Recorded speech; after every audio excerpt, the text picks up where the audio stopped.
ठीक है, क्लासेस का फायदा क्या है ये तुमको समझ में आएगा। और ये लिखो टाइप्स ऑफ वेंटिलेशन। अब हम लोग टॉपिक में बात करेंगे टाइप्स ऑफ वेंटिलेशन।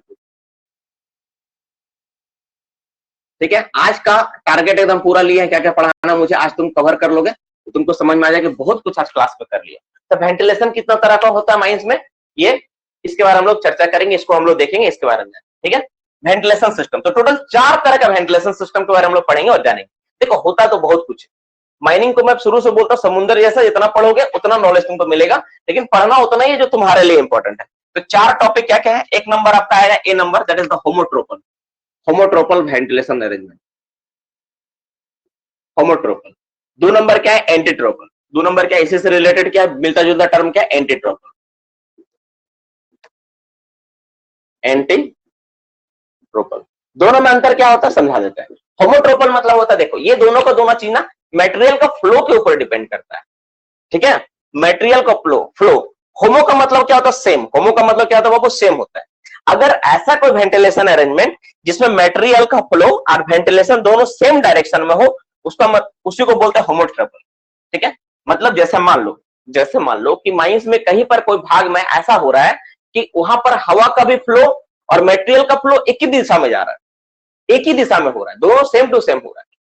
उधर एयर का भी फ्लो हो रहा है और उसी डायरेक्शन में क्या हो रहा है, हवा भी मेरा फ्लो हो रहा है। तो उसको हम लोग बोलते हैं होमोट्रोपल वेंटिलेशन अरेंजमेंट। और ये कैसे होगा, कैसे ये होगा, इसके बारे में हम चर्चा करेंगे। तो होमोट्रोपल में पहले क्या होता है, पहले हम इसको लिखते हैं कि क्या होता है इसमें। ठीक है, इन this ventilation arrangement material and air flow, ठीक है, इन सेम डायरेक्शन। ठीक है, लिखो इन this ventilation arrangement, in this ventilation, लिखो जल्दी लिखो, वेंटिलेशन अरेंजमेंट मटेरियल, मटेरियल मतलब दैट इज कोल, कोल का यहाँ बात हो रहा है ना, यहाँ पे अलग से कोई मटेरियल थोड़ी ना आएगा यार, जो कोयला है कोल यूज कर रहे तो कोयला होगा।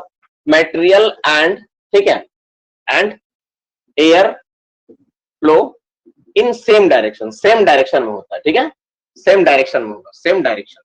और इसमें क्या होगा, ध्यान सुनना, इसमें क्या होगा एंटीट्रोपल में। ठीक है, तो इन दिस इसको यहीं से लिखते हैं, है ना, इन दिस वेंटिलेशन अरेंजमेंट, ठीक है, material and air flow in opposite direction. मतलब दोनों को दोनों क्या होता है, उल्टा डायरेक्शन होता है। मतलब देखो सेम डायरेक्शन में होगा। ठीक है, तो मैं डायग्राम पहले बना के बताता हूं। ठीक है, जैसे देखो मैं एक डायग्राम स्केच करता हूं, आपको समझ में आ जाएगा। मैं क्या करता हूं, एक डायग्राम स्केच करता हूं। मान लो ये मेरा टब गाड़ी है, कोल टब है ये वाला। मैं कुछ टब गाड़ी बना देता और आपको समझा देता क्या हो रहा है। ठीक है, इस तरह से कोल टब है। ठीक है, तो कोल टब क्या हो रहा है, कोल टब, ठीक है, इधर मूव कर रहा है, कोल टब किधर जा रहा है, इधर। और एयर फ्लो किधर हो रहा है, एयर फ्लो किधर हो रहा है, एयर फ्लो का भी डायरेक्शन मेरा किधर है, एयर फ्लो भी मेरा किधर हो रहा है, एयर फ्लो भी मेरा हो रहा है। ठीक है, इसी दिशा में एयर फ्लो भी हो रहा है, एयर फ्लो। ठीक है, ये हो गया आपका होमोट्रोपल। और एंटीट्रोपल में क्या हो जाएगा, ठीक है, ये मटेरियल इधर जा रहा है, टब गाड़ी इधर जा रहा है ना, टब का डायरेक्शन इधर है और मटेरियल इधर फ्लो हो रहा है।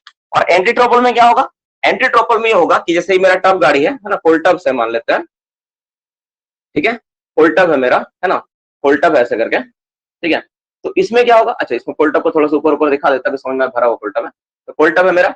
अब इसमें क्या होगा कि इसमें होना ये है कि इसमें जब कोल टब मेरा जाएगा इस डायरेक्शन में, ठीक है, इस डायरेक्शन में, लेकिन जो एयर फ्लो होगा, एयर फ्लो होगा इसका उल्टा, एयर फ्लो ऐसा होगा।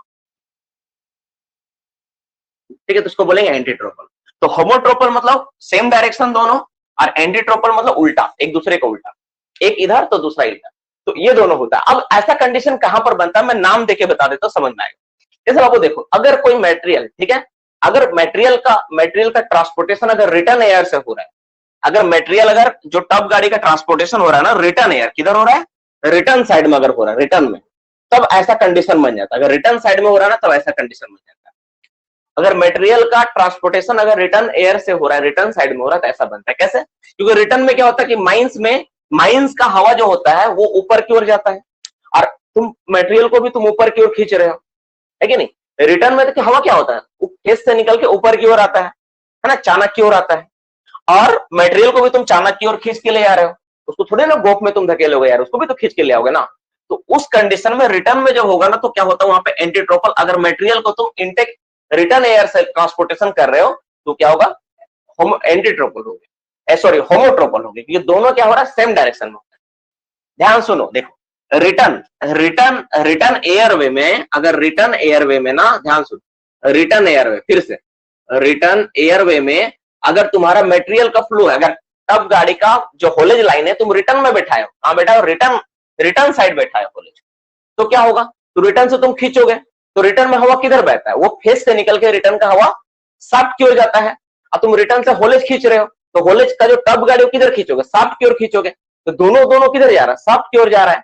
तो रिटर्न में अगर तुम्हारा होलेज बैठा हुआ है ना, रिटर्न में तुम्हारा क्या है, अगर होलेज सिस्टम है, अगर होलेज सिस्टम है तो तुम्हारा क्या होगा, वो पूरा का पूरा होमोट्रोपल में आएगा, ठीक है। और एंटीट्रोपल क्या हो गया, अगर होलेज सिस्टम तुम्हारा इंटेक में है ना, अगर तुम्हारा होलेज सिस्टम कहां पे, होलेज सिस्टम जो है कहां है, सिस्टम अगर इंटेक में है, इंटेक में है, तो तुम्हारा क्या होगा वो, तो वो एंटीट्रोपल है, क्योंकि इंटेक में हवा क्या होगा, नीचे की ओर जाना चाहेगा और तुम मटेरियल को ऊपर की ओर खींच रहे हो, तो ये क्या होगा, एंटीट्रोपल, विरोधाभास उत्पन्न करेगा और इसको एंटीट्रोपल बोले। तो अगर होलेज सिस्टम में अगर रिटर्न एयर में होता है तो होमोट्रोपल होता है, अगर इंटेक में होता है तो ये होता है। अब सवाल एक आता है कि हमको कैसा अरेंजमेंट करना है। बाबू देखो, हम लोगों का जहां पे डस्ट फॉर्म होता है ना, वहां पे एंटीट्रोपल नहीं करना चाहिए, इससे डस्ट का एक खतरा बढ़ता है। ये दोनों में अंतर क्या है कि जैसे मान लो कि एंटीट्रोपल में क्या है कि तब गाड़ी ऊपर खींच रहा है और हवा नीचे जा रहा है, ऑपोजिट डायरेक्शन में हो रहा है। अब ऑपोजिट डायरेक्शन में जब आएगा तो जब डस्ट इस पर रहेगी तो हवा टकरा के क्या होगा, डस्ट ज्यादा बनाएगा, डस्ट क्रिएट करेगा। तो कोशिश करना है क्या, डस्ट ज्यादा जनरेट हो रहा है, तो हमको कोशिश करना है कि एंटीट्रोपल अरेंजमेंट, होमोट्रोपल अरेंजमेंट किया जाए, दोनों सेम डायरेक्शन में हो, तो डस्ट का एक खतरा थोड़ा दिखता है, ठीक है। लेकिन आज के डेट में बोला गया है कि होलेज को हमको क्या रखना है, इंटेक एयर में ही रखना है, तो हर जगह पे एंटीट्रोपल ही तुमको मिलेगा, होमोट्रोपल तुमको मिलना मुश्किल, ठीक है। तो ये मोटा मोटी हो गया। अगर किसी को यहाँ पे डाउट है तो अभी पूछ लो, और नहीं है तो मैं इसको मिटा के फिर दो चीज में आता हूँ, एसेशनल और डिसेशनल वेंटिलेशन अरेंजमेंट क्या होता है उस पर बात करेंगे, ठीक है। चलो आगे टॉपिक को बढ़ाते हैं, हम समझ गए कि आप लोगों को डाउट नहीं है, कंफ्यूज हो गया, हाँ यार कंपटीशन का तैयारी कर ऐसा कंफ्यूज हो जाओगे कैसे चलेगा। देखो होमोट्रोपल और एंटीट्रोपल दो, इसीलिए तो क्लासेस में थोड़ा सा ये होता है, डिस्टर्ब होता है। देखो होमोट्रोपल और एंटीट्रोपल दो तरह का वेंटिलेशन अरेंजमेंट होता है।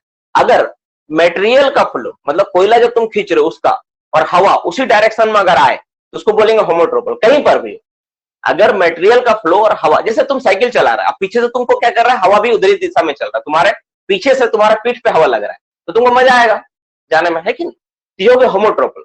लेकिन तुम साइकिल से जा रहा है और सामने से अगर हवा आए तो तुमको धकेलेगा, ये हो गया एंटीट्रोपल। एंटी मतलब ऑपोजिट, होमो मतलब सेम, बस सिंपल ही है। होमो का मतलब सेम डायरेक्शन में, हवा भी उसी दिशा में जिस दिशा में तुम जा रहे हो मजे में, और एंटी मतलब उल्टा, है ना, उल्टा। एंटी मतलब क्या होता है, उल्टा होता है, तो उल्टा। तो अब ऐसा कहां पर होगा, ये सिस्टम जो है कहां पर होगा, ये तो उदाहरण है कि इधर मटेरियल और इधर एयर, ये होमोट्रोपल, इधर मटेरियल इधर एयर एंटीट्रोपल, ये तो उदाहरण हो गया। हमको जानना ऐसा कहां होगा, अगर तुम्हारा होलेज जो है अगर रिटर्न एयर में है तो वो होमोट्रोपल होगा, अगर होलेज जो है तुम्हारा इंटेक एयर में होगा तो एंटीट्रोपल होगा, बस यही समझना है। समझ में क्या बोले, होलेज अगर रिटर्न एयर में होगा तो होमोट्रोपल होगा, ठीक है, और अगर इंटेक एयर में होगा तो एंटीट्रोपल होगा। क्यों ऐसा होगा, देखो अगर होलेज मेरा रिटर्न में है, ठीक है, तुम समझो, मैं इसको समझाते हैं, देखो इस चीज को समझा देते हैं। देखो रिटर्न में होने से क्या होगा बाबू, रिटर्न में होने से सबसे बड़ा बात ये होगा कि हवा किधर जाना चाहेगा, बताओ, हवा जाना चाहेगा मेरा, ठीक है, होलेज मेरा कहाँ है, रिटर्न में, ठीक है, होलेज मेरा कहाँ है, होलेज मेरा क्या है, रिटर्न एयर में, रिटर्न रिटर्न रिटर्न एयर में मेरा क्या है, होलेज है। ये होलेज जो ट्रैक बिछा है ना, होलेज ट्रैक जो बिछाया हो, ये कहां पर बिछा हुआ है, ये मेरा रिटर्न एयर में बैठा हुआ है। तो जब तुम खींचोगे तो होलेज, जब तुम इसको जब खींचोगे इसको, तो तुम कहीं इधर ले जाओगे, इधर ले जाओगे ना ऊपर की ओर ले जाओगे, तो बिल्कुल सही। अगर ये तुम्हारा चाणक है तो तुम क्या करोगे, मटेरियल को खींच के चाणक के पास लाओगे, शाफ्ट के पास लाओगे, तभी ना तुम इसको ऊपर उठाएगा। तो मटेरियल का फ्लो किधर होगा, टुवर्ड शाफ्ट, और रिटर्न में हवा किधर बहता है, चाणक की ओर जाएगा ना, चाणक से दूर जाएगा। तो रिटर्न में जो हवा जाता है, आपको पता होना चाहिए कि रिटर्न, पंखा कहाँ लगा है, पंखा तो रिटर्न में यहाँ पर बैठा है, तो हवा तो पंखा की ओर आएगा ना, तो हवा भी इसी डायरेक्शन में जाएगा। इसीलिए अगर होलेज सिस्टम, अगर होलेज का तुम्हारा अगर बैठा है होलेज सिस्टम, अगर रिटर्न एयर में बैठा हुआ है, तो तुम सिंपल समझ लो कि वहां पे क्या है, एक तरह का होमोट्रोपल वेंटिलेशन अरेंजमेंट। ठीक है, यही है होमोट्रोपल और कुछ नहीं। ठीक है, होलेज अगर रिटर्न में बैठा कहीं पर भी तो होमोट्रोपल, और अगर इंटेक में बैठा तो ये इसलिए हो रहा है क्योंकि हवा भी रिटर्न, हवा भी जाएगा, चाणक की ओर निकलना चाहेगा और मटेरियल भी तुम इधर खींच रहे हो। ठीक है ना, तो इसीलिए ऐसा होता है। थोड़ा सा प्रैक्टिकली थोड़ा सोचना, इसको पढ़ने के बाद घर में बैठ के डायग्राम थोड़ा बनाना, तुमको समझ में आ जाएगा कि क्या हम बोलना चाह रहे हैं और क्या क्या हो रहा है। ठीक है, थोड़ा सा आराम से बैठ के सोचना, जिसको समझ में नहीं आया इस वीडियो को दोबारा देखना, वहां समझ में आ जाएगा। ठीक है, कोई बहुत बड़ा इशू नहीं है, बहुत बड़ा पहाड़ भी नहीं, बहुत छोटा सा चीज है। ठीक है, और इसके बाद भी अगर नहीं समझ पाए तो तुम लोग तो हमेशा क्लास में कॉल तो कर ही सकते हो, नंबर तो है ही मेरा। ठीक है, नंबर नहीं है तो मांग लेना किसी से, हम दे देंगे, मुझे व्हाट्सअप कर देना।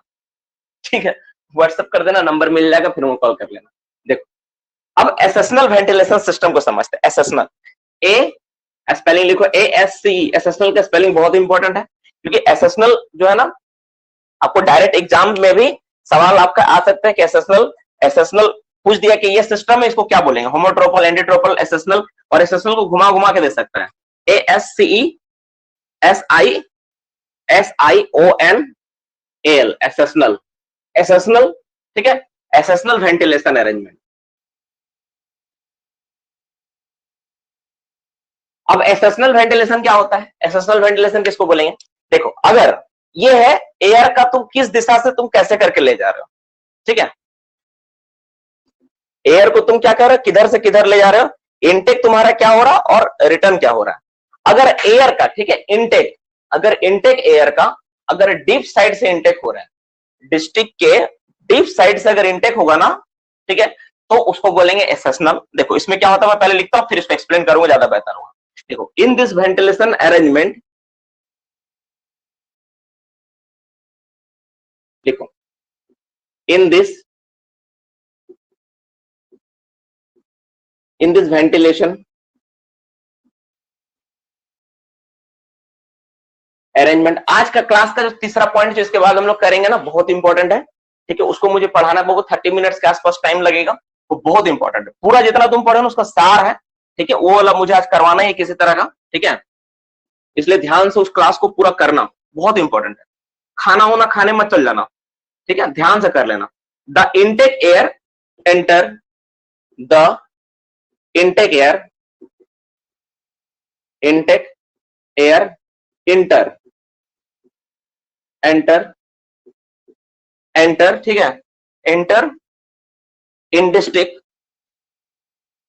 इन district from deep side,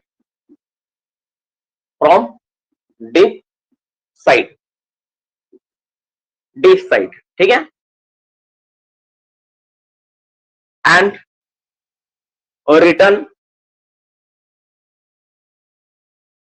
and return, ध्यान से लिखो, फ्रॉम राइट साइड, बहुत इंपॉर्टेंट है।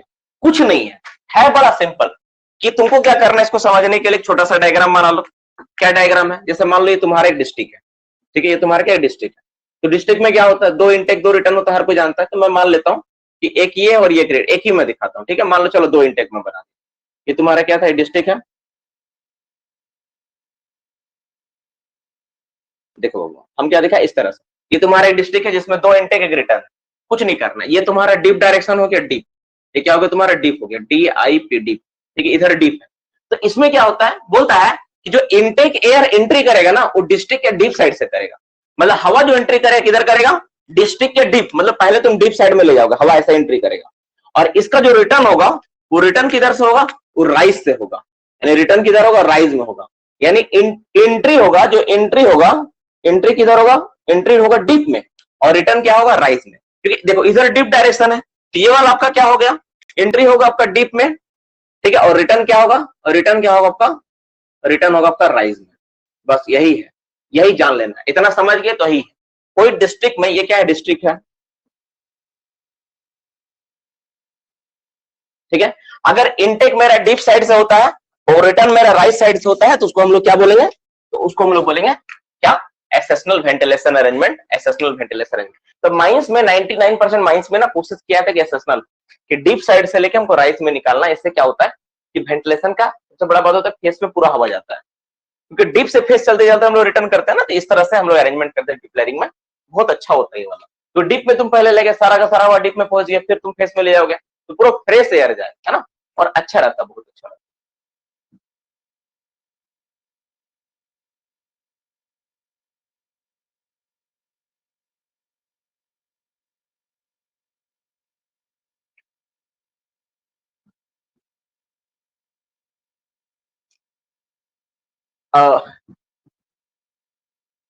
एंटी टब के केस में नहीं, मटेरियल का फ्लो होता है, जो तुम होमोट्रोपल एंटीट्रोपल में पढ़े हो ना अभी तो दिमाग लगा के, उतना दिमाग मत लगाओ, उसमें वर्ड मटेरियल है, एम्प्टी टब से कोई मतलब नहीं।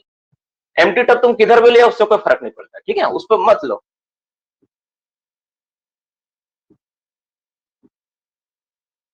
ठीक है, तो ये वाला हो गया। हाँ ये दो ओपनिंग रहेगा, हम एक ही दिखा दिए, कोई दिक्कत नहीं है, तुम लोग दो ओपनिंग दिखा दो, ठीक है, इसमें एक और दिखा सकता है ऐसे करके, ठीक है, ये दो ओपनिंग, ठीक है, दो रिटर्न, चलो ये हो गया आपका एसेशनल। अब डिसेशनल को समझते हैं, एसेशनल समझ में आया कि नहीं है, यहां तो कोई दिक्कत है? अरे डेवलपमेंट में कैसे करेगा रिटर्न और पैनल कहां से बनेगा डेवलपमेंट में? हाँ, डेवलपमेंट में तुम्हारा पैनल कहां से मिलेगा तुमको? डेवलपमेंट में तो हेडिंग चलाते हैं। ठीक है, देखो कुछ नहीं है, सिंपल है कि एसएसएल में क्या होता है कि जो मेरा इंटेक होगा, इंटेक का जो एंट्री होगा ना वो डीप साइड से होगा, और रिटर्न किधर से होगा? राइट साइड से होगा, बस इतना ही समझना है। ठीक है, समझना है क्या बोले? बस इतना ही समझना है कि इंटेक का जो एंट्री होगा वो डीप साइड से होगा, रिटर्न क्या होगा? राइट साइड से होगा, बस इतना ही समझना है, इसके अलावा कुछ नहीं। ठीक है, बस अगर कोई पूछेगा एसेशनल वेंटिलेशन अरेंजमेंट में इंटेक, इंटेक कौन तरफ से होता है, इंटेक का साइड क्या होता है, तो इंटेक हमेशा क्या होगा? डीप साइड से होगा, इंटेक का एंट्री डीप साइड से होगा पैनल का, और रिटर्न किधर से होगा? राइट साइड से होगा। ठीक है, बस ये अंतर होता है। हाँ, मतलब सिंपल तुम बोल सकते हो इसमें जो एयर फ्लो होता है, वेरी गुड, ये चलो एक बहुत अच्छा बात बोला कि इसमें जो एयर फ्लो होता है वो होता है डीप टू राइज होता है, बस इतना याद रखो। एयर का फ्लो किधर होता है? डीप टू राइज, शॉर्ट में इसका एयर का फ्लो क्या होता है? डीप, डीप से राइज की ओर होता है। चलो बहुत अच्छा, एक ही लाइन में हो गया, डीप टू राइज। ठीक है, एसएसएल में क्या होता है? Deep to rise. अब डिसेशनल में बात करते हैं। डिसेशनल लिखो, डिसेशनल का ए हटा के सिर्फ डीई लिख लो। डिसेशनल में ना ए हटा के क्या करो? सिर्फ डीई लिख दो, सेम स्पेलिंग रहेगा, डीई SCESIONL, डिसेशनल वेंटिलेशन। ये क्या होता है? इसमें क्या होता है? तो इसमें उल्टा होगा, उसमें जैसे पढ़े थे इसका उल्टा होगा। इसमें जो एयर फ्लो होगा किधर होगा? जो एयर फ्लो होगा ना वो किधर होगा? एयर फ्लो, एयर फ्लो उसमें क्या होगा? राइज टू डीप होगा, rise to deep, deep side, deep होगा इसमें डिस्ट्रिक्ट में, बस यही है। मतलब जो इनटेक होगा ना, इनटेक जो होगा वो कहां पर होगा? वो राइज होगा, और रिटर्न क्या होगा इसका? डीप साइड में, तो बस यही है। तो इसको अब डिफाइन करके लिख देते हैं, ठीक है, इसको डिफाइन करके लिख लो। In this ventilation, in this ventilation arrangement, in this ventilation arrangement, the air, the air is, the air is flow, ठीक है, air is, air is entry लिखो, the air is entry, entry, ठीक है, in district, in district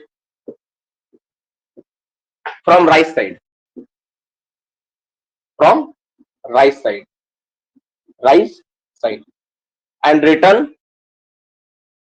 and return, return कहां से होगा? in deep side, in deep side, deep side में return होगा, बस यही है, बस यही है, उसका सार ये है, ये है। मतलब अगर तुम्हारा मान लो कि ये तुम्हारा एक कोई पैनल है, सपोज तुम्हारा क्या हो वो, ये तुम्हारा एक पैनल में बना देता हूं, यहाँ पे एक पैनल में दिखा देता हूँ, ठीक है, पैनल ऐसा है, ठीक है ना, एक पैनल है, तो अगर मान लो ये वाला डीप है, ये वाला क्या है मेरा? डीप है, ये डीप है, तो डीप अगर ये वाला, तो एयर इसमें क्या एंट्री होगा? इसमें एंट्री होगा तुम्हारा इंटेक्स है, इसमें एयर क्या है? एंट्री इधर से करेगा, और रिटर्न किधर से होगा? ठीक है, राइट से एंट्री किया, और रिटर्न किधर से होगा? डीप साइड से रिटर्न होगा, रिटर्न किधर से होगा? डीप साइड से रिटर्न होगा, बस यही करना है। यहां से क्या होगा? रिटर्न होगा, ये रिटर्न हो गया मेरा, ठीक है, और एंट्री कहां से हो रहा है ना? एंट्री कहां से हो रहा है मेरा? वो ऊपर से एंट्री करके ये इनटेक हो गया, बस यही समझना है। इनटेक एयर हमेशा राइट से आएगा और डीप से निकलेगा।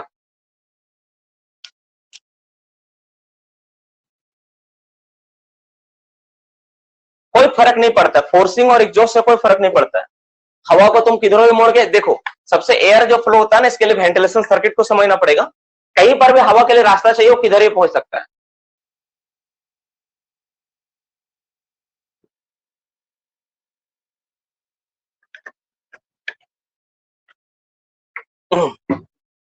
देखो पंखा हवा को खींच रहा है, ठीक है ना, हवा को फेंकने का जरूरत नहीं, हवा खींच रहा है। अगर पंखा का कनेक्शन मेरा यहां से ऐसा करके रहेगा कि हवा को खींचेगा तो हवा इधर से घुसेगा, ऐसे निकलेगा। और क्या करना क्या है, मतलब ये जो इसका जो कनेक्शन है वो रिटर्न के साथ रखना है, इसका कनेक्शन इंडिया के साथ रखना है, ठीक है, उससे कोई मतलब नहीं है। ठीक है, तो ये वाला मोटा मोटी समझ में आ गया। इसमें कोई दिक्कत है किसी को? अगर कोई दिक्कत है तो पूछ लो। और एक छोटा सा नोट लिख लो, यहाँ पे एक जो सवाल, इसमें जो सवाल आता है एक ही तो सवाल, यही सवाल पूछता है, ठीक है, that is very very important. ठीक है, in hot and deep mines, ठीक है, अगर मान लो तुम्हारा एक सवाल तुम लोग के लिए, तुम बताओ कि किस तरह का वेंटिलेशन अरेंजमेंट करोगे। सवाल क्या है? सवाल है in hot and deep mines, deep mines, ठीक है, विच टाइप ऑफ, ठीक है, ventilation arrangement shall be done। अब देखो तुम्हारे पास चार ऑप्शन है ना, ये क्वेश्चन है, चार ऑप्शन था। ए, पहला वाला था ए और बी, दूसरा वाला था एक और दो। अब तुम बताओ, ये वाला एक और दो नंबर था ना, सेशनल और डिसेशनल वाला, एक नंबर और दो नंबर था ना, ये वाला डिसेशनल वाला दो नंबर में, तो उसमें ए और बी था, इसमें एक और दो था। तो मान लो ए बी सी डी है, ठीक है, अब तुम बताओ चारों में से तुम क्या करेगा, होमोट्रोपल, एंटीट्रोपल, एसेशनल और डिसेशनल, कौन सा करना ठीक रहेगा? होमोट्रोपल, एंटीट्रोपल, एसेशनल और डिसेशनल, कौन सा करना ठीक रहेगा? होमोट्रोपल, एंटीट्रोपल, एसेशनल और डिसेशनल, कौन सा करना ठीक रहेगा? मैं लिख देता हूं जल्दी से। A B C D option है। ऑप्शन क्या है बाबू? ए बी सी और डी। ए में क्या है? ए में आपका है होमोट्रोपल, होमोट्रोपल, एंटीट्रोपल है ना, एंटीट्रोपल है, एसेशनल है और डिसेशनल है। ये चारों में से तुम क्या करेगा? ए बी सी डी, कौन सा करेगा? सबको रिप्लाई देके एक बार बताएं कि तुम लोगों को क्या दिमाग में आता, बताओ तो। हॉट एंड डीप माइंड्स है, जितना भी बच्चे, जो भी लोग सी जवाब दिया, सी वाले, ठीक है ना, सी लोग जो जवाब दिया ना, सी वाले, सबका जवाब गलत है। खुश मत हो, सी वाला का जवाब गलत है, डी वाला सही है, डिसेशनल होना चाहिए। क्या होना चाहिए? डिसेशनल। देखो क्यों डिसेशनल होना? देखो माइंस क्या है तुम्हारा? डीप है, और क्या है बाबू? हॉट है, गर्म है। तो जब माइंस डीप और हॉट रहेगा ना, तो हवा चाहेंगे हम लोग डीप साइड से ना जाए, इससे क्या होगा? गर्म हवा, हवा गर्म होगा, डीप साइड से जब जाएगा तो डीप में तुम्हारा क्या होता है? हमेशा पानी जमा होता है। जो पैनल का डीप में, देखो हवा किधर जाएगा? हवा किधर हवा मेरा किधर जाएगा? राइट से डीप जा रहा है डिसेशनल में। अगर तुम बोलोगे एसेशनल करना, देखो होमोट्रोपल, एंटीट्रोपल तो होगा ही नहीं, पहले चीज समझ, क्योंकि इससे रिलेटेड है ही नहीं, ये तो डायरेक्शन यहाँ पर है ही नहीं, होल सिस्टम कुछ है नहीं, तो उसमें कहा आएगा ये बात? ये वाला सिंपल पूछा जाएगा तो डिसेशनल होगा, एसेशनल होगा। तब लोग समझते हैं पहले एसेशनल का ही नहीं होगा, पहले ही जानते हैं। एसेशनल में क्या होता है? हवा डीप से राइज की ओर जाता है। हम जानना चाह रहे हैं कि ये जो एसेशनल है ना, ये क्यों नहीं होगा, इसमें गलती क्या है? देखो तो एसेशनल में क्या होता है? हवा किधर से किधर जाता है? तो एसेशनल में जो एयर जाता है वो हमेशा बहता है, एयर, एयर किधर बहता है? इसमें बहता है डीप से राइज। डीप से किधर जाता है? राइज जाता है। देखो, और इसमें क्या होता है? डिसेशनल में किधर जाता है? इसमें जाता है राइज से डीप जाता है। अब तुम एक बात सोचो, इसमें तुम्हारा डीप से राइज जा रहा है, तो तुम पहले हवा को कहां भेज दिए? डीप में भेज दी, ठीक है। डीप में क्या मिलेगा? पानी मिलेगा। और यहाँ पर ये जो तुम्हारा माइंस है, कैसा माइंस है? गर्म है। तो जब गर्म होगा और पानी मिलेगा तो हवा क्या करेगा? मॉइस्चर को एब्जॉर्ब करेगा, यानी ह्यूमिडिटी बढ़ जाएगा। और जब राइज में आएगा, तुम्हारा फेस में आएगा, तब तुम्हारा माइंस हवा में क्या रहेगा? ह्यूमिडिटी एक नम्र रहेगा, हवा क्या होगा? नमी रहेगा उसमें। तो इसलिए क्या करना है कि एसेशनल वेंटिलेशन अरेंजमेंट नहीं करना है। उस केस में क्या करना है? हॉट और डीप माइंस में डिसेशनल अरेंजमेंट करना है, ताकि हवा क्या हो? राइज से डीप साइड की ओर जाए। इससे सबसे बड़ा बेहतर क्या होगा? बेटरनेस ये होगा कि हवा क्या होगा? ड्राई रहेगा, सूखा हुआ रहेगा, और बेहतर तरीके से माइंस को वेंटिलेट करेगा। इसलिए हम लोग क्या करेंगे? डिसेशनल। आंसर क्या होगा? डिसेशनल, ठीक है। और क्यों करेंगे? क्यों करेंगे? Reduce the relative humidity. Answer क्या होगा? डिसेशनल।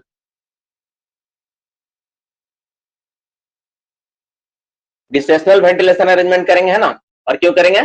To reduce, to reduce, reduce, ठीक है, क्या रिड्यूस करना है? टू रिड्यूस, ये वेंटिलेशन अरेंजमेंट है ना, अरेंजमेंट को मैं छोटा में लिख दिया, वेंटिलेशन को VNT लिख देता हूं, ठीक है, ventilation arrangement to reduce relative humidity, relative humidity, बस यही है, ठीक है। अब आज का सेशंस का सबसे इंपॉर्टेंट पार्ट जो पढ़ाना है, जो करना है, मोटा मोटी जो टाइमिंग है, परफेक्ट टाइमिंग है, इतना टाइम मुझे लगेगा ही अभी पढ़ाने में इसको, ठीक है। तो टॉपिक के सेशंस का सबसे इंपॉर्टेंट पार्ट, पूरा क्लास का, अभी तक जितना भी क्लास हुआ है पूरा क्लास का सबसे इंपॉर्टेंट पार्ट अब मैं पढ़ाने जा रहा हूं। तो अपना नोट्स को रेडी कर लो, लिखने के लिए तैयार हो जाओ, लिखो इसको, ठीक है। लॉन्ग वॉल में कौन सा अरेंजमेंट करेंगे? तो लॉन्ग वॉल तुम्हारा क्या है? हॉट एंड डीप है, वो तुमको समझ लेना पड़ेगा। अगर हॉट एंड डीप है तो डिसेशनल करो। लॉन्ग वॉल में हमेशा, लॉन्ग वॉल में तुमको करने का जरूरत नहीं है। लॉन्ग वॉल में हमेशा क्या होगा ना, उसमें लॉन्ग वॉल में हमेशा क्या होगा? हमेशा तुम्हारा होगा डिसेशनल ही होगा, ठीक है, डिसेशनल ही होगा, उसमें सेशनल को कोई जगह ही नहीं, क्योंकि लॉन्ग वॉल में हमेशा राइट से डीप साइड की ओर ही हम लोग हवा का ले जाएंगे, ये पैनल हमेशा डीप से राइज की ओर आता है ना। ये चलो, अब हम लोग बात क्या करेंगे? अब हम लोग बात करेंगे इसके ऊपर, ठीक है, एयर मेजरमेंट और सैंपलिंग के बारे में बात करेंगे कि कितना कितना इंटरवल पे होता है, दैट इज द एग्जामिनेशन के ऊपर बात करेंगे, ठीक है, ऑल अबाउट द एग्जामिनेशन, ठीक है, कितना तरह का एग्जामिन होता है उसके बारे में बात करेंगे, ठीक है। देखो तुम लोग अक्सर अभी देखे होंगे कि हम कहीं पर भी कोई डेटा नहीं लिखा है कि कितना दिन में जांच करना है, नहीं करना है, ऐसा इसलिए क्यों करवाएं बाबू? इसमें एक पीछे रीजन है। तुम देखे कहीं पर भी लिखवा सिर्फ वेंटिलेशन वाला में, कहीं कहीं पे छोटा मोटा दे दिया एक बार तो हो गया, लेकिन अभी हम लोग क्या करेंगे ना, तुम देखोगे ना पूरा खिचड़ी है, वेंटिलेशन और वाइंडिंग, ये दो चैप्टर ऐसा है कि पूरा को पूरा क्या खिचड़ी बना हुआ है। इसमें मेजरमेंट को लेके, इसमें टाइमिंग को लेके, ड्यूरेशन को लेके, किसमें कितना दिन में करना है, क्या होता है, बड़ा कंफ्यूजन है। तो पूरा को पूरा CMR का जो पूरा सार है ना, मैं एक बार तुमको एक साथ दे रहा हूं अभी, और ये पूरा सेशंस का अभी तक जितना भी तुम्हारा क्लास हुआ है सबसे ज्यादा इंपॉर्टेंट सेशन है, सबसे ज्यादा इंपॉर्टेंट क्लास है, सबसे, एक तरह से तुम बोल सकते हो नोट्स 2.1 है ना। ये तुम्हारा कौन सा पार्ट है? ये नोट्स 2.1 का पार्ट है, एक तरह का नोट्स कैट 2.1 है जो कि वेंटिलेशन में आपको मिल रहा है ना, ये उसका पार्ट है। इसको अलग से बनाया गया है और स्पेशली डिजाइन किया गया है ताकि बच्चे आसानी से इसको याद कर पाए। So this topics are very very important, इसको अच्छे से क्लास में करना और अच्छे से चीज को जानना है। तो पहला इसमें हम लोग जानेंगे सबसे पहले कि एग्जामिनेशन से रिलेटेड कि कितना इंटरवल पे कौन सा एग्जामिनेशन होगा। तो पहला क्या है? एयर क्वांटिटी, है ना, पहला पॉइंट क्या आपका? एयर क्वांटिटी, एक नंबर, एयर क्वांटिटी से रिलेटेड, एयर क्वांटिटी। देखो एग्जामिनेशन बोलो, मेजरमेंट बोलो, जो बोलना बोलो, ये वही है, ठीक है। तो एयर क्वांटिटी का एग्जामिनेशन मेजरमेंट हम लोग कितना दिन में करेंगे इसके बारे में, तो जल्दी जल्दी लिखो इसके बारे में क्या क्या है, ठीक है। इसका पहला पॉइंट ए नंबर, अगर डिग्री 1 माइंस हो तो देखो कितना इंपॉर्टेंट है, ठीक है। तो वंस इन एग्जामिनेशन, ठीक है, इसमें एक काम करते हैं, यहीं पे हेडिंग कर देते हैं, यहीं पे examination once in, once in, एक बार, एक बार, एक बार कब करना है, ठीक है, यहीं पे लिखेंगे तो बार बार लिखना नहीं पड़ेगा। तो डिग्री 1 में कब करेंगे? तो वंस इन 30 डेज, क्या होगा? वंस इन 30 डेज, इसी में लिख दे एग्जामिनेशन वंस इन, तो एग्जामिनेशन डिग्री 1 माइंस में कहता है 30 डेज। बी नंबर, अगर डिग्री 2 कॉमा डिग्री 3 और फायरी सिम हुआ, और फायरी, फायरी मतलब आग लगा हुआ है, फायरी सिम हुआ, तो कितना दिन में करेंगे? तो 14 डेज में करना होता है। ध्यान देख लो, बहुत इंपॉर्टेंट पार्ट है आज का सेशंस का। जितना तुम लोग भरोसा से मेरे पास क्लास कर रहे हो ना अभी, ठीक है ना, जितना भी तुम लोग भरोसा किया ना, तुम लोग देखना तुमको इसका रिटर्न जो है ना 3 गुना, 4 गुना, 5 गुना मिलेगा। तुम सोच नहीं सकते इसका क्या रिटर्न मिलेगा तुमको, ठीक है ना। तुम सिर्फ क्लास को अच्छे से करो, ठीक है, ठीक है। तो ये हो गया तुम्हारा, देखो एयर क्वांटिटी मेजरमेंट, तो डिग्री 1 होगा तो 30 दिन में, डिग्री 2, 3 और फायरी सिम हुआ तो 14 डेज में करना होता है, ठीक है। और एक केस होता है, ठीक है, in case of change of ventilation arrangement system. C number condition क्या है? अगर मान लो in case of change in, देखो in case of change in ventilation, ventilation arrangement, अगर वेंटिलेशन अरेंजमेंट में कोई बदलाव आया था, ठीक है, तब कितना, कब करेंगे?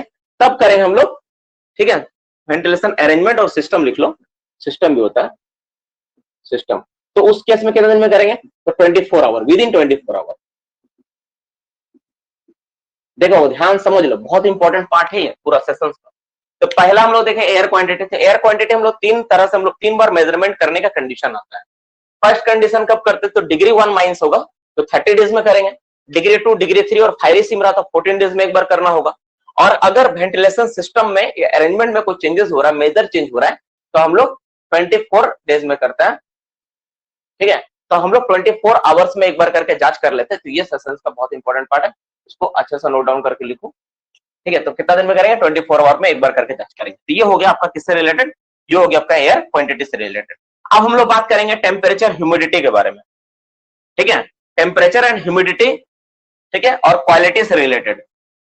ठीक है, टेम्परेचर ह्यूमिडिटी एंड क्वालिटी मिटा दूं, इसको मिटा देता हूं। इसमें कोई डाउट तो नहीं है ना, तो बहुत सिंपल पॉइंट था, इसमें कोई पॉइंट में डाउट तो नहीं है ना। ठीक है,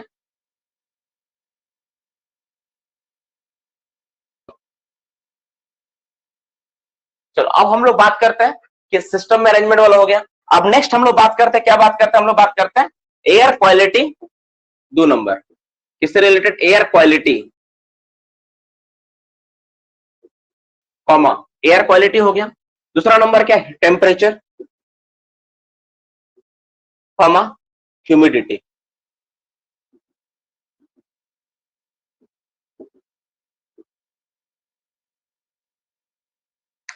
समुद्र में क्या होता है ना वो, समुद्र में ना अक्सर देखना जब बाढ़ तूफान आता है ना, तो जितने यात्री होते हैं ना घबरा जाते हैं।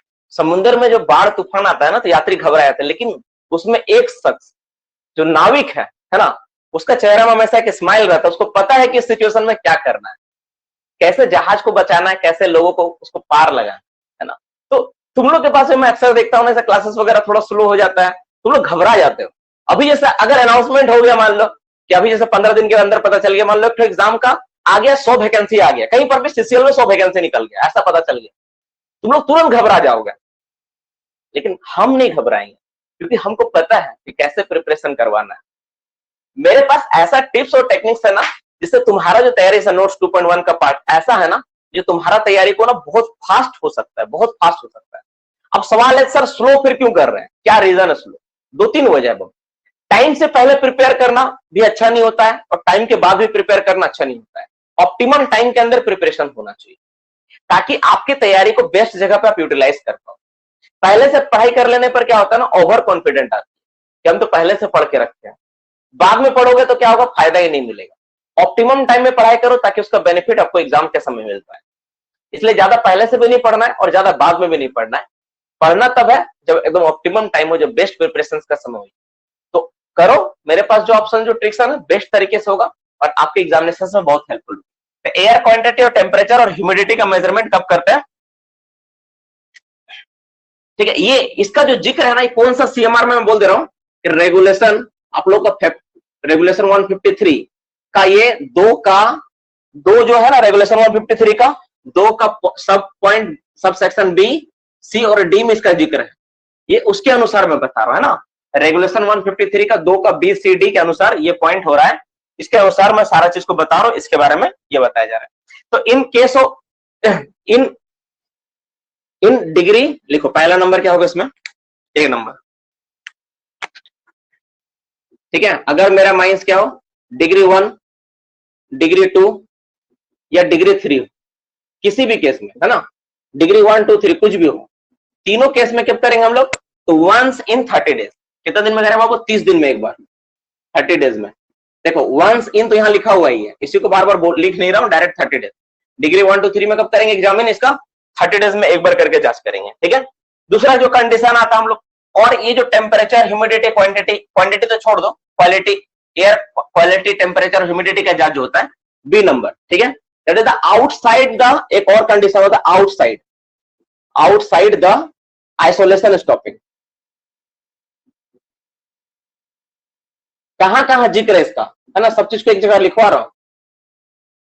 आइसोलेशन स्टॉपिंग के बाहर का भी जांच जो करना हो, तो उसमें टेम्परेचर ह्यूमिडिटी और क्वालिटी दिखा जाता है, कितना 7 डेज में एक बार करते हैं, 7 दिन में इसका जांच होता है। 1 से ने कितना करते हैं हम लोग, 7 डेज में एक बार जांच करना होता है। ठीक है, तीसरा number, in case of change in ventilation system, अगर वेंटिलेशन सिस्टम में चेंज हो गया तब कब करेंगे? तब 24 आवर। तब कब करेंगे बाबू? 24 hour, that is within 24 hour, 24 घंटे के अंदर करना है। ठीक है, तीसरा पॉइंट हो गया। चौथा पॉइंट और कुछ है क्या इसमें? चौथा पॉइंट और कुछ है क्या? एबीसी ने तीन ही पॉइंट है, तो इसमें भी तीन कंडीशन है। अगर डिग्री 1 to 3 रहेगा तो टेम्परेचर, ह्यूमिडिटी, क्वालिटी के जांच 30 दिन में एक बार होगा। अगर आउटसाइड आइसोलेशन स्टॉपिंग के बाहर अगर जांच कर रहे हैं तो 7 दिन में एक बार करके जांच करना होता है। और अगर मान लो कि वेंटिलेशन सिस्टम में कोई चेंज हो रहा है तब ह्यूमिडिटी, टेम्परेचर को अगेन मापना पड़ता है 24 घंटे के अंदर कि क्या उसमें चेंजेस आया उसको देखने के लिए। तो ये मोटा मोटी एक सेकंड पॉइंट हुआ किससे रिलेटेड? एयर क्वालिटी, टेम्परेचर और ह्यूमिडिटी से जांच से रिलेटेड। ये तीसरा। अब हम लोग किससे रिलेटेड बात करेंगे? हम लोग एयर सैंपल से रिलेटेड बात करेंगे। जो एयर सैंपल लेते हैं हम लोग, कब कब लेना होता है, उसका ड्यूरेशन क्या होगा, इसके बारे में हम लोग बात करेंगे। ठीक है,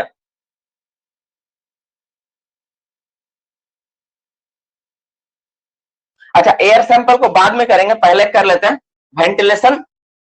ठीक है, फैन, फैन का जांच, फैन का जांच। तीसरा नंबर हम लोग देख लेते हैं फैन, फैन का जांच देख लेते हैं। थर्ड नंबर हम लोग फैन देख लेते हैं एक साथ।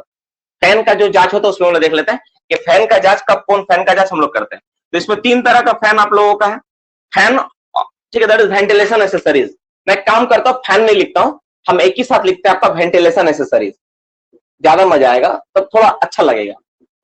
अच्छा इसको इसको मिटा दें, नीचे लिखिएगा तो दिखेगा नहीं, दिख जाएगा तो दिख जाएगा। चलो, वेंटिलेशन एसेसरीज, वेंटिलेशन एसेसरीज।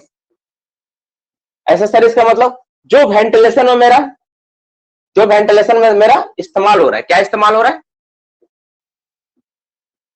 जो वेंटिलेशन करने के लिए हमको जो इस्तेमाल हो रहा है। वेंटिलेशन मतलब हवा पहुंचाने के लिए जो इस्तेमाल हो रहा है। तो हवा पहुंचाने के लिए क्या क्या इस्तेमाल होता है? तो ए नंबर हमको इस्तेमाल होता है एमएमबी, एमएमबी का इस्तेमाल होता है, एमएमबी एंड बूस्टर फैन। देखो सारा जवाब वहीं पे है जितना तुम लोग पूछता था, बूस्टर फैन। बूस्टर फैन का जांच कितने दिन में करता है? 7 डेज, 7 दिन में एक बार जांच होता है, no doubt. B number auxiliary fan, auxiliary fan, ठीक है, इसका कब होता है? फ्रीक्वेंटली।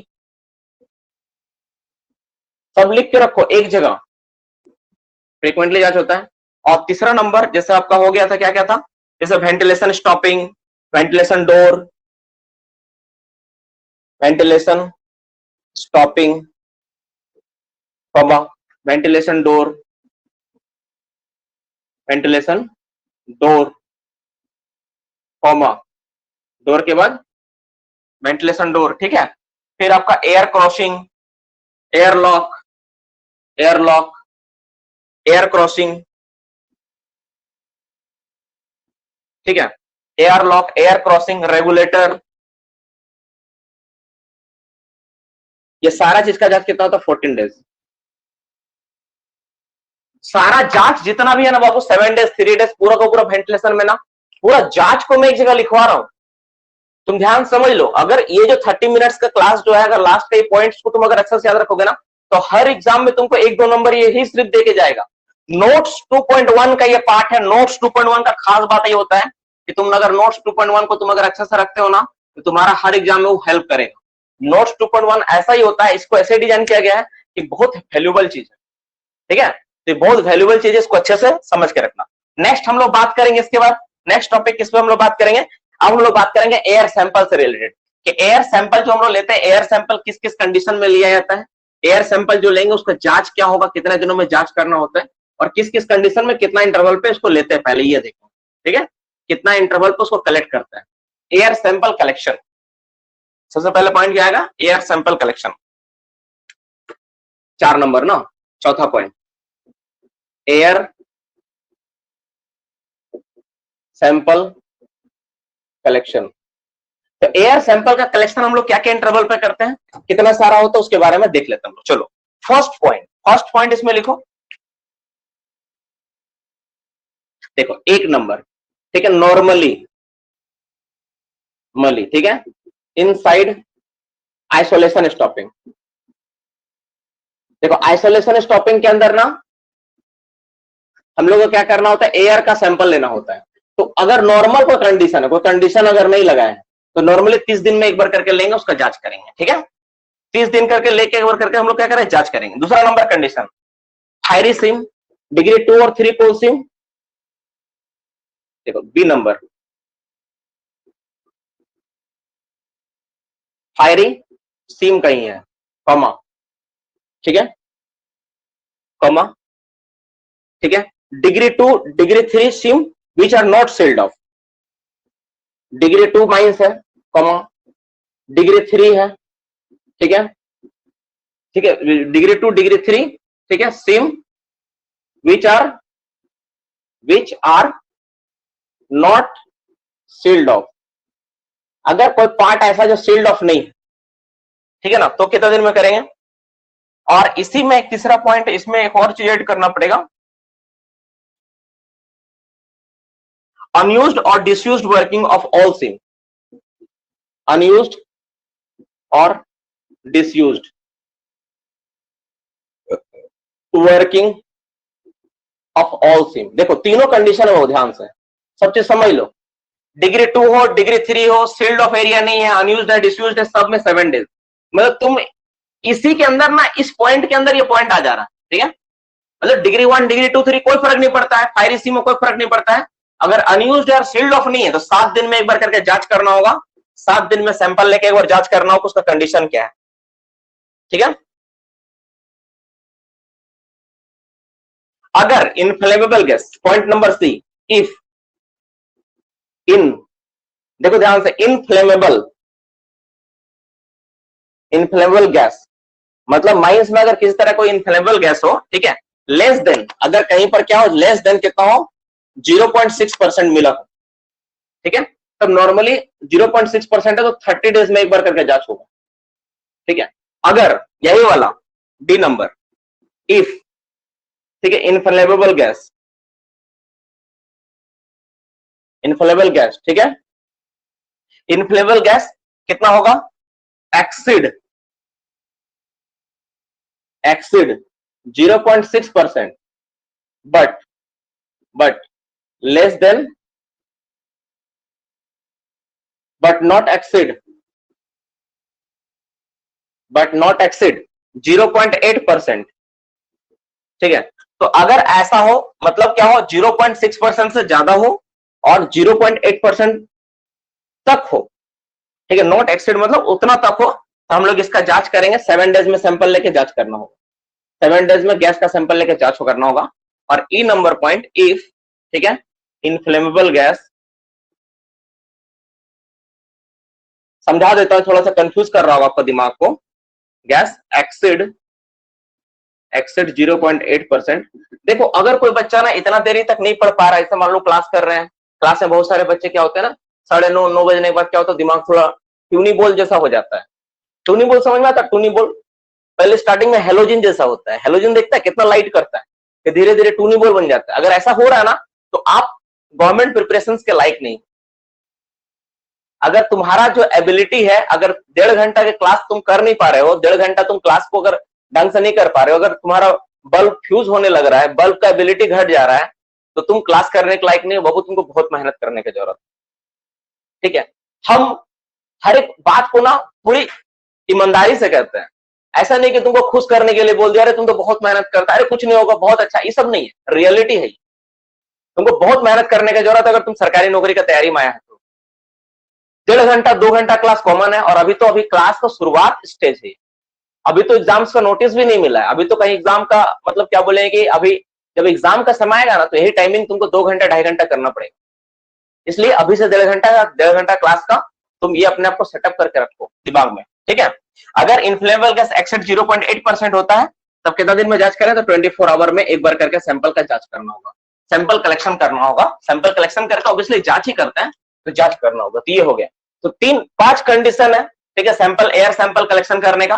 पहला कंडीशन क्या है, normal inside the isolation stopping में 30 दिन में जांच करते हैं। फायरी सिम डिग्री 2 3 सिम हो which is not sealed off, या फिर अनयूज्ड और डिसयूज्ड वर्किंग कोई भी हो, तो 7 दिन में एक बार करके जांच होता है। अगर इनफ्लेमेबल गैस तुम जांच किया, किसी दिन जांच किया और जांच करने के बाद देखा क्या है कि लेस देन 0.6% है, लेस देन 0.6%, 30 दिन में लो कोई दिक्कत नहीं। लेकिन अगर किसी भी दिन तुम्हारा इनफ्लेमेबल गैस 0.6% से ज्यादा मिल जाता है, ठीक है, और कितना मिलता है, 0.8% तक मिलता है, तो तुमको 7 दिन में एक बार करके जांच करना होगा। और अगर इन्फ्लेमेबल गैस अगर 0.8% से अगर ज्यादा मिलता है तो तुमको हर, ठीक है, हर कितना, हर 24 घंटा में एक बार जांच करना होगा फॉर नेक्स्ट 7 डेज। इसमें कंडीशन है फॉर नेक्स्ट 7 डेज, अगले 7 दिन तक, कंटिन्यू 7 दिन तक, फॉर नेक्स्ट, लगातार 7 दिन तक, नेक्स्ट 7 डेज तक लगातार जांच करना होगा। और फिर इसका इंफॉर्मेशन देना पड़ेगा कि तुम्हारा माइंस में जो परसेंटेज ऑफ गैस है बढ़ रहा है, फिर आरआई साहब आके तुम्हारा माइंस को डिग्री ऑफ गैसीनेस को चेंज करेंगे, वो करके अपना कैलकुलेशन करके चेंज कर देंगे। ठीक है, तो ये मोटा मोटे ये पार्ट था। ठीक है, इसके बाद हम लोग एक और इसी से मिलता जुलता एक और टॉपिक हम लोग लिखेंगे, that is sample analysis after taking sample. Sample जो है ना उसका एनालिसिस कितना दिन में करना है, ठीक है, उसका इंटरवल क्या होगा। ये तो एग्जामिनेशन वाला सारा हो गया, अब सैंपल एनालिसिस वाला देखेंगे उसका जांच कितना दिन में होता है। तो ये जल्दी से देख लो इसको फटाक से, फिर हम इसको चेंज करेंगे।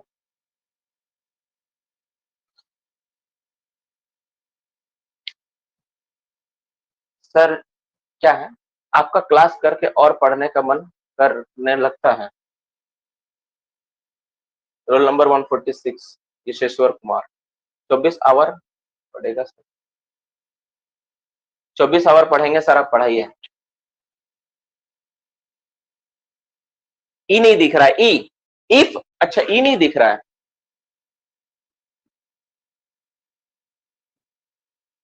देख लो ई, ठीक तो है रे, ई तो दिख ही रहा है, कहाँ से बोल रहा हूं, थोड़ा जूम कर लो ना स्क्रीन को, ये तो ठीक दिख रहा है स्क्रीन पे मेरा। सर बी नंबर में डिग्री 1 रहेगा तो क्या होगा, बी नंबर में डिग्री 1 रहेगा तो 7 दिन ही होगा, सब में 7 दिन है यार, बी का नाम अनयूज्ड वर्किंग जहां पर भी रहेगा 7 दिन ही होगा, है ना। वो सिर्फ थोड़ा सा कंफ्यूजन करने के लिए डिग्री 1 ऑफ हायरिसिम दिया हुआ है अलग से, तो खैर उस पर कंफ्यूज मत होना। ठीक है, बी नंबर में देखो कभी भी अनयूज्ड, ठीक है, अनयूज्ड रहे, सील्ड ऑफ नहीं रहेगा, कहीं पर भी लिखा रहे तो 7 डेज मारना। अनयूज्ड, डिसयूज्ड और नॉट सील्ड ऑफ रहे, देखो ध्यान से 3 वर्ड, कभी भी नॉट सील्ड ऑफ रहे, अनयूज्ड रहे, डिसयूज्ड रहे, अगर ये 3 पॉइंट देखोगे तो 7 डेज मारना। ऊपर वाला फायरिंग डिग्री 1 डिग्री 3 कोई मतलब नहीं, सब में डिग्री 1 डिग्री 2 डिग्री 3 फायरिंग कुछ भी रहेगा 7 दिन में एक बार करके होता है।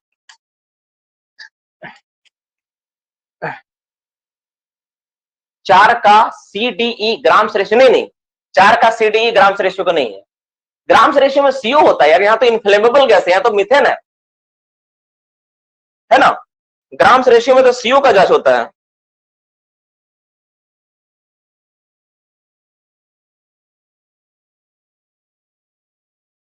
अच्छा इसी में ग्राम्स रेशियो लिख लो क्या,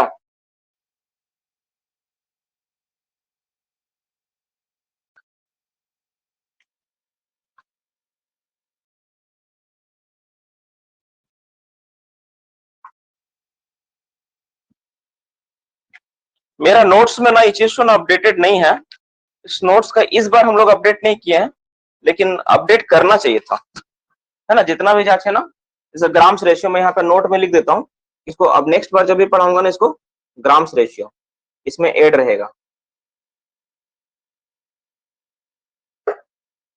तुम लोग चाहोगे तो लिख सकते हो, अभी ग्राम्स रेशियो वाला कोई बहुत बड़ा इशू नहीं है, सीएमआर 137 में ही है।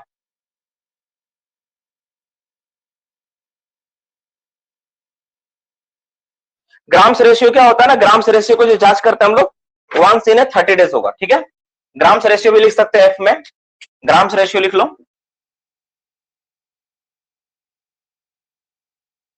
ग्राम्स रेशियो,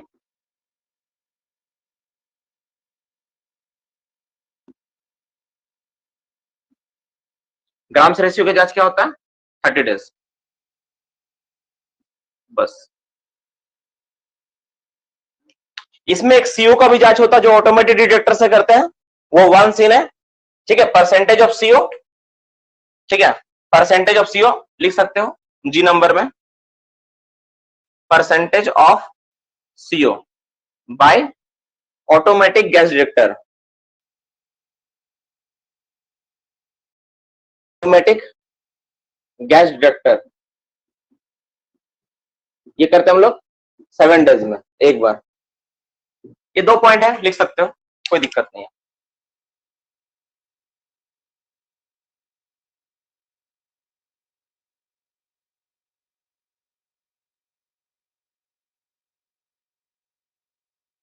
हाँ, एमएमबी का एफिशिएंसी जो चेक होता है 3 महीना में एक बार करके चेक करना होता है, और ये वेंटिलेशन ऑफिसर का ड्यूटीज में आता है। ठीक है, हम लोग जांच लिखे, एफिशिएंसी का नहीं लिखे हैं। ठीक है, ये हो गया। अब इसके बाद उसको हम लोग एमसीक्यू में लिखेंगे। ये हो गया। अब आगे पढ़ाने दो मुझे सैंपल। यहां पे कोई डाउट है किसी का? अभी नहीं, ग्राम्स रेशियो अभी नहीं, गैस चैप्टर में पढ़ेंगे तब ग्राम्स रेशियो पढ़ेंगे। इसका पॉइंट है ही नहीं। ये तो वेंटिलेशन पढ़ रहे हैं, गैस थोड़े ना पढ़ रहे हैं जो ग्राम्स रेशियो पढ़ाएंगे अभी। चलो, अब हम लोग आप टॉपिक को थोड़ा सा और आगे बढ़ाते हैं, टॉपिक सेशंस को और बढ़ाते हैं।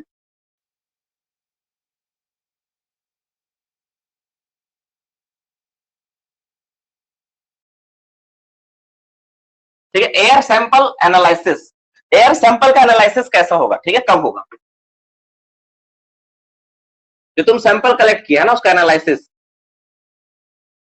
कितना दिन में करना है, क्या क्या कंडीशन होने पे? ये सवाल बहुत कोई पूछता अक्सर। ठीक है ना?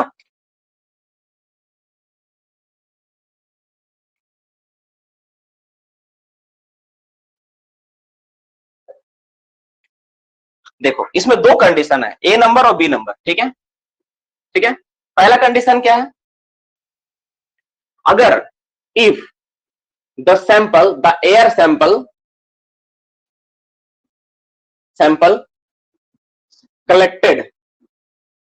collected from ventilation district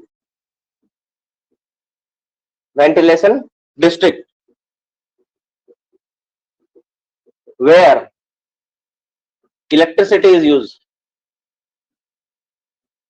electricity is, जहां पे इलेक्ट्रिसिटी यूज हो रहा है। अगर तुम सैंपल वहां से ले रहे हो जहां कोई वेंटिलेशन डिस्ट्रिक्ट से ले रहे हो जहां इलेक्ट्रिसिटी यूज हो रहा है, मतलब वहां पे काम चल रहा है, इलेक्ट्रिसिटी इज यूज, जहां पे क्या हो रहा है, वहां पे यूज हो रहा है, यानी काम चल रहा है, वर्किंग कंडीशन है। ठीक है, इस जगह पे ले रहे हो to know the environmental condition and percentage of renewable gas. To know, किस लिए ले रहे हो, क्या जांच करना आपको? To know the the environmental condition, environmental condition and percentage of inflammable gas, inflammable gas. ठीक है, इस चीज का जांच करने के लिए रहे हो, इनफ्लेमेबल गैस, और इसके लिए जांच करा रहे हो। तो इसका जो जांच होगा, इसका जो एनालिसिस होगा ना, द एयर सैंपल का जो एनालिसिस करेंगे हम लोग, कितना दिन में करेंगे? 3 डेज में, विद इन 3 डेज। कितना दिन में हो जाना चाहिए? विद इन 3 डेज में जांच कर लेना है। 3 डेज में सैंपल लोगे, इसको जांच कर लेना है। और कंडीशन नंबर 2 क्या बोलता है? In other case, B number. इसके अलावा, इन अदर केस, इसके अलावा और क्या केस बनेगा? मैं समझा देता हूं, ब्रैकेट में लिख देता हूं। इन अदर केस क्या क्या हो सकता है? जैसे तुम डिसयूज्ड वर्किंग से सैंपल लिए, सील्ड पैनल से लिए, कहां से लिए? डिसयूज्ड वर्किंग से लिए। ठीक है,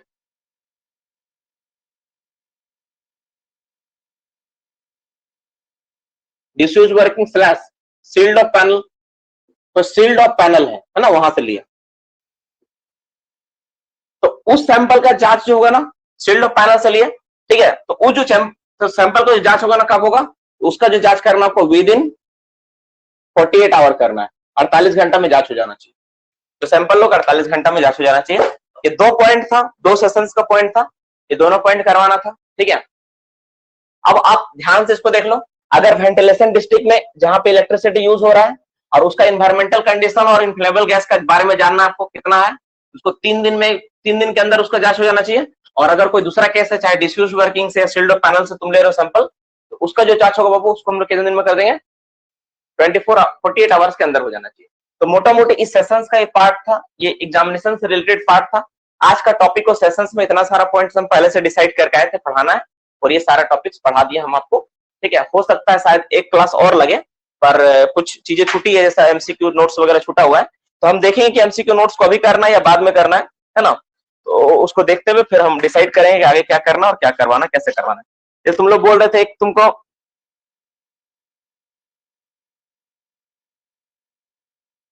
इक्विवेलेंट और एक पॉइंट था, एक तुम रेगुलेटर के बारे में जानना चाह रहे थे, कुछ अगर इंपॉर्टेंट मिलता है तो। और एक पॉइंट तुम लोग बोले थे, और किससे था? अरे क्या था?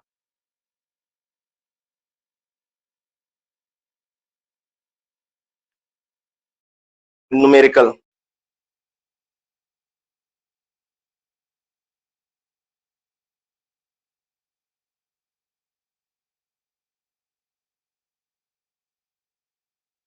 ठीक है, तो अब देखो तुम्हारा जो पॉइंट सब है ना, सारा का सारा सवाल तुम्हारा हो गया खत्म। ठीक है, ये सारे पॉइंट्स थे, ये सारे क्वेश्चन थे, मोटा मोटी इसमें हम लोग सारा चीज जान गए, ये हो गया।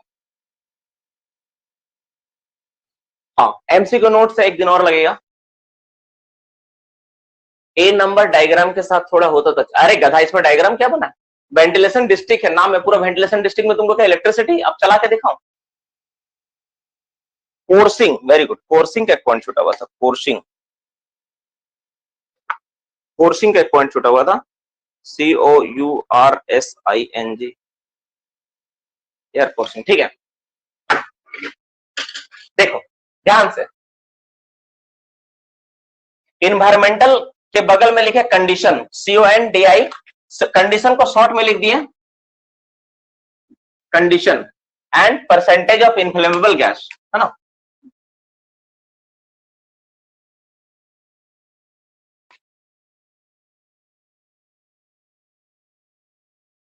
मीथेन का एनालिसिस इससे पहले वाला जो था, जो जिसमें तुम CDE जो लिखा हुआ था, इनफ्लेमेबल गैस मतलब ही तो मीथेन होता है यार, मीथेन बोल के नहीं होता, इनफ्लेमेबल गैस होता है। माइंस में ना मीथेन नहीं होता राहुल, हमेशा इनफ्लेमेबल गैस यूज करते हैं, ठीक है,